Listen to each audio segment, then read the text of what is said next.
د طبیعي پیښو پر وړاندې د مبارزې او چمتووالي ریاست رئیس مولوي دوست محمد هلال وایي د مهال 25 هغه کورنۍ چې د طبیعي پیښو له امله زیانمنې شوي هرې کورنۍ ته د 8000 افغانۍ معادل خوراکي او غیر خوراکي توکي په پام کې نیول شوي. دې کې داسې کورنۍ موجودې دي چې هغه د اور له امله متضررې دي یا د سیلابو له امله او یا نور. نو هغه کسان چې متضرر وو هغه موږ سره کړي دي.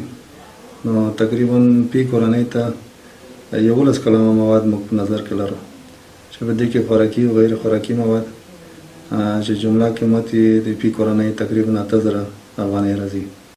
په مرسته شویو توکو کې اوړه وریجې غوړي کمپلې او ځینې نور خوراکي او غیر خوراکي توکي شامل وو. مرسته اخیستونکو له ډلې سید کمال الدین او اکبرالدین د یادګام هرکلي ترڅنګ د ورته پروګرامونو د پراختیا هیلې درلودې.